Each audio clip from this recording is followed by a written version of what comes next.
রাসূল কারীমের সাথে চলে গেলেন। যুদ্ধ তার ফুটবল খেলা না, যুদ্ধ তার ক্রিকেট খেলা না ভাই, যুদ্ধ তার ভলিবল খেলা না। যুদ্ধে হয় মারতে হবে, না হয় মরতে হবে। যুদ্ধে হয় মারবেন, না হয় মরবেন। আল্লাহ যুদ্ধের ময়দানে চলে গেলেন। প্রচন্ড যুদ্ধ হলো, বহু সাহাবী যুদ্ধে শহীদ হয়ে গেলেন। আল্লাহর নবীর বিজয় হলো বটে, কিন্তু অনেক সাহাবী যুদ্ধে শহীদ হয়ে গেলেন। ইমাম ইবনে কাসির লিখতেছেন, যুদ্ধে অনেক সাহাবী শহীদ হয়ে যাওয়ার পরে আল্লাহর নবী বললেন, সাহাবীরা কবর খনন করো, আমরা সমস্ত শহীদ সাহাবীদেরকে এখানে দাফন করে চলে যাব। বুঝতে পারতেছেন, শহীদ সাহাবীদেরকে দাফন করবে। সাহাবী যারা শহীদ হতো, আল্লাহর পথে যারা শহীদ হয়, তাদেরকে কখনো গোসল করানো হয় না।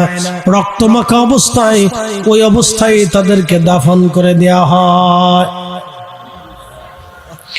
রক্তমাখা অবস্থায় ওইভাবেই তাদেরকে দাফন করা হয়। তাদের কোনো গোসল লাগে না, গোসল দিতে হয় না, তাদের গোসল দেওয়া লাগে না। তো সমস্ত সাহাবীর কবর খনন করে নবীজি মরহুম যত শহীদ সাহাবী ছিল সবাই লাশগুলি এনে এনে কাতার করে শোয়ায় রাখলেন। এক নজর করে নবী সবার চেহারা দেখলেন। দেখার পরে বলেন, সাহাবীরা রে, সমস্ত লাশ কি যুদ্ধের ময়দান থেকে তোমরা নিয়ে আসছো? সাহাবীরা বলল, হ্যাঁ ইয়া রাসূলুল্লাহ, যুদ্ধের ময়দানে কোনো লাশ আর বাকি নাই, সমস্ত লাশগুলি যুদ্ধের ময়দান থেকে আমরা নিয়ে আসছি।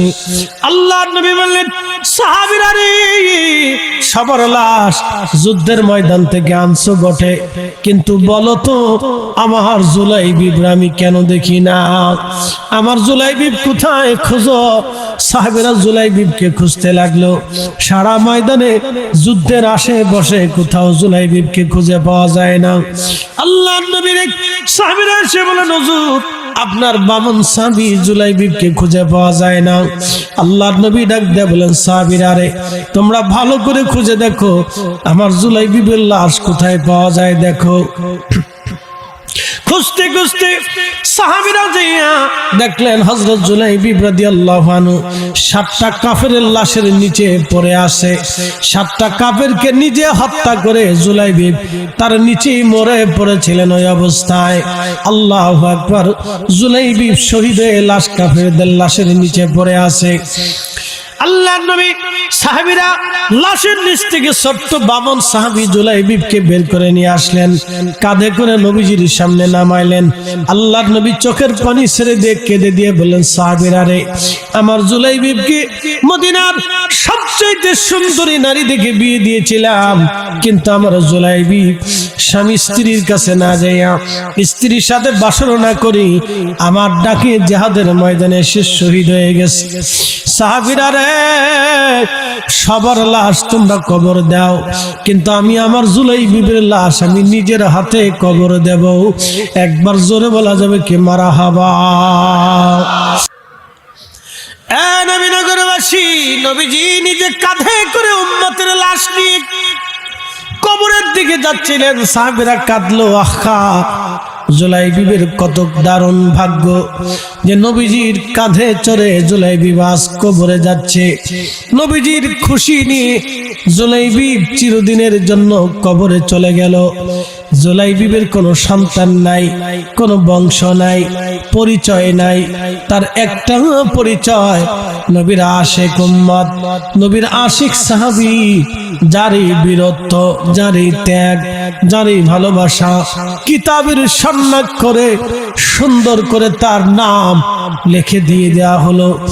আশিক রাসূল হযরত জুলাইবিব রাদিয়াল্লাহু আনহু বেঠে ছিলেন, তিনি ছোট্ট ছিলেন, কিন্তু ইশকে রাসূলের কোনো কমতি ছিল না জুলাইবিবের।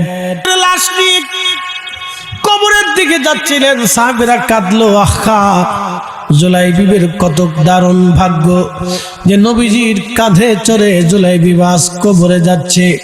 নবীজির খুশি নিয়ে জুলাইবিব চিরদিনের জন্য কবরে চলে গেল। জুলাইবিবের কোনো সন্তান নাই, কোনো বংশ নাই, পরিচয় নাই। তার একটা পরিচয় নবীর আশিক উম্মত, নবীর আশিক সাহাবী, যারই বীরত্ব, যারই ত্যাগ, যারই ভালোবাসা কিতাবের সন্ন্যাস করে সুন্দর করে তার নাম লিখে দিয়ে দেয়া হলো। আশিক রাসূল হযরত জুলাইবিব রাদিয়াল্লাহু আনহু বেঠে ছিলেন, তিনি ছোট্ট ছিলেন, কিন্তু ইশকে রাসূলের কোনো কমতি ছিল না জুলাইবিবের। সাহাবী জুলাইবিব রাদিয়াল্লাহু তাআলা আনহু, আল্লাহ তেনাকে কবর দিয়ে নবীজি চলে আসলেন মদিনায়। কিন্তু ওই মেয়েটা নবীজির কথায় জুলাইবিবকে বিয়ে করলো। সে তো আজ বিধবা হয়ে গেছে, সে তো আজ বিধবা। তার চিন্তা করে নবীজি মসজিদে নবীর মধ্যে বসে গেলেন।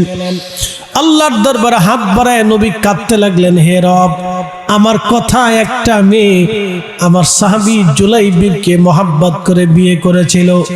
আল্লাহ গরিব সাহাবীকে বিয়ে করেছিল ধনী পরিবারের মেয়েটা। আল্লাহ জুলাইবিব তোমার পথে শহীদ হয়ে গেছে, এই মেয়েটা বিধবা হয়ে গেছে। আমি রাসূল এই মেয়েটার পক্ষে তোমার দরবারে দোয়া করতেছি, আল্লাহ তুমি এই মেয়েটার জীবনকে বরকতময় করে দাও। আল্লাহ তার সম্মানকে তুমি বুলন্দ করে দাও। আল্লাহ তার জীবনকে তুমি কঠিন করে দিও না, তার জীবনকে তুমি সহজ করে দাও। এইভাবে মসজিদে নববীতে বসে বসে নবী দোয়া করতেছিলেন। ও নবীনগরবাসী, কাঠালিয়াবাসী, ভালো করে শুনে যান।